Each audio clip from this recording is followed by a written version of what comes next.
The third declension Latin noun mater matris means mother. It might help to remember that many women become mothers in the maternity ward of the hospital. So maternity comes from mater, and mater means mother. Alternatively, and this is from the second root spelling of mater, the term matrimony, that deals with marriage, but it suggests that a woman could only become a mother after marriage. Again, matrimony is derived from matris. Matris means mother. Mater Matuta was an indigenous Latin goddess. That means she was not adopted from the Greeks as a lot of the mainstream Roman gods were, but she was a goddess who was worshipped probably in the Italian peninsula even before the Roman Republic and Empire became as powerful as it did. This root Matuta has to do, it's related to our word maturing, and Mater Matuta was a fertility goddess. You can see here she's nursing a child, but she was not just representative of human fertility, she was also worshipped at the time of harvest in Thanksgiving for the fertility of crops, most specifically ripening grain. Eventually she was subsumed into more mainstream goddess Aurora, who was the goddess of the dawn and who was affiliated with the Greek goddess Eos. We've now moved into the realm of human anatomy. Pia mater, arachnoid mater, and dura mater are the three layers that protect the brain and the spinal cord. The pia mater is the innermost layer, and it means gentle mother, and it is the most supple and the least durable of the three layers. Arachnoid mater is called arachnoid because it resembles a spider's web. The manner in which the tissue is held together looks spiderwebbish, and arachnid is the Greek word for spider. And then dura mater, we get the term durable from dura. It means hard or harsh, and that would be the toughest exterior layer that protects the brain and the spinal cord. Stabat Mater Dolorosa is a 13th century Catholic hymn that refers to Mary, the mother of Jesus, standing besides the cross, grieving.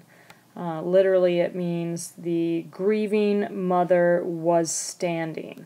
And it's a hymn that was put to music by several famous composers, and I'm going to play you a section of a Vivaldi version of this particular hymn, but other composers also set it to music.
This is a good phrase to remember when you are studying.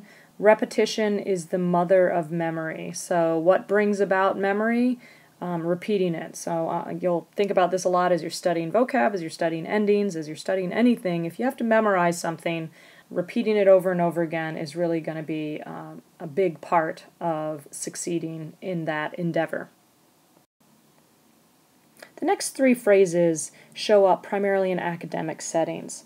Alma mater means nourishing mother, and we usually use the term alma mater to refer to the school from which we graduate, either high school or college. So my alma mater is Notre Dame.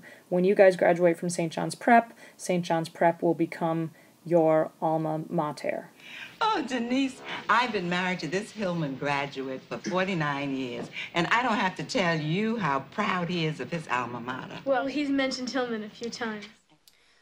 What's up, SJP? Charlie Mack here from Charlestown, living in my mother's basement, but I got a good Latin tutor, Magister Solomon. I know I keep repeating that, but it's important. It's important. It's important to me right now. My mom, anyway, it's a big problem unless I study. Let's just leave it at that. Anyway, Magister Solomon telling me about alma mater. Alma mater, another Latin phrase. I hear it all the time. I wasn't sure what it meant. It means nourishing mother, right? Don't meet my mom, because you could have an argument. But anyway, here's the point of the story. That's what people do when they go to college, they go to high school, they got an alma mater. Now, I didn't graduate high school yet, so I don't have an alma mater, but I always consider my alma mater to be the University of Life. That's where I have graduated from, or I'm still studying in the process of becoming a graduate. At any rate, I'm also wondering if I finish Magister Solomon's Latin course, does that mean I have an alma mater of that course? Like, that would be cool. Anyway, I'd have something. But that's kind of cool. Alma mater, nourishing mother. It's like where you went to school. I like it. Charlie Mack, watch out for sharks in the water, guys. Hello, SJP. It's Neil, the freediver. And when I'm not in the water, I'm studying Latin, because I love it, don't I? I didn't think I would, but I do. And here's the important part. Talking about Latin again with my tutor, Magister Solomon. And she told me about alma mater. It's a phrase in Latin, alma mater, right? And I thought, that's a shame, because I don't have one, because I started diving so young, you see, that I never graduated from high school. And I met another one of Magister Solomon's students too. His name was Charlie, and Charlie didn't graduate either. And so we decided together that, don't we have an alma mater? Yes, we do. It's the University of Life, isn't it? That's my alma mater. I do aspire to have a real one, but it may take a while. I've got a lot of diving to do. So here's my tip. Don't forget to stop holding your breath when you dive. I mean, when you come to the top again. And that's Neil for today. The alma mater also can refer to the school song. So the lyrics of the St. John's Prep School song is up on the wall in Xavier on the 3rd or 4th floor, I believe. After every Notre Dame football game, the band plays the Notre Dame alma mater, which is the school song. So, literally nourishing mother, but it can refer to both the school you graduated from or the song of that school.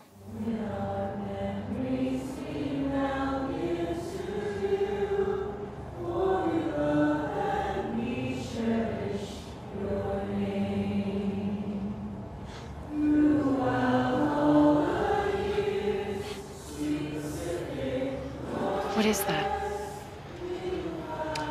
The Pacific College alma mater. As the strains of the alma mater, Notre Dame, our mother, echo through Notre Dame Stadium, the Irish have won their 3rd in a row with a defeat of Western Michigan.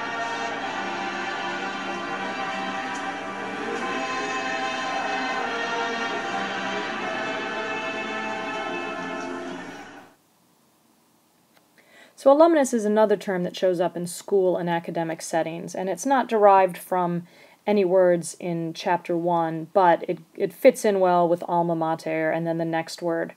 First of all, this root alum is the same root as alma that has to do with nourishment, and in fact the alimentary canal, which is our digestive system, is also related to that. And this is taking the idea of if the school is behaving as one's mother, one's nourishing mother, then it only makes sense that the students are behaving in some capacity as a child or offspring. To the Romans, the term alumnus meant foster child. So that's got two subtleties to it. First of all, child. So just as the school is the mother, the students are the child. But foster gives the sense of lack of permanence. a foster child is not meant to stay in his or her foster home forever. In theory, that foster child should return either to his or her biological family or be adopted by adoptive parents. So just as a foster child stays in a home, ideally for a short period of time, so too do students stay at a school only for a short and limited period of time. And then once they graduate, they become alumni. So an alumnus is a male graduate of a school, an alumna is a female graduate of a school, and then alumni is the plural. So you, singular, when you graduate from St. John's Prep, you will be an alumnus. I, singular, am an alumna of Notre Dame, and plural, all of us together, are alumni of our various schools. But I'm honored that you've asked me here to speak at your Common Cement. I thought that you had to be a famous alumnus, you had to graduate from the school. And I didn't go to college here, and as I don't know if President Cowan knows, I didn't go to college at all, any college. And I'm not saying you wasted your time or money, but look at me, I'm a huge celebrity. This is a third term that would show up in an academic setting. In Rome, an emeritus was a veteran or retired soldier. But the term literally has to do with, this prefix is ex, and meritus has to do with serving or earning. And those, go hand in hand. If you serve your duty or you perform your duty, you then earn a certain level of respect. And that's where we get, merit or respect is what comes from doing your job. In this day and age, emeritus is usually a title that is tacked on the end of an academic position. Very often it's a professor emeritus, and what that means is the professor is retired. They may still be teaching, he or she may still be teaching classes, but he or she has gone through the process of retirement. There can be a headmaster emeritus, things like this. It's almost always used in an academic setting, not very often outside of that, though.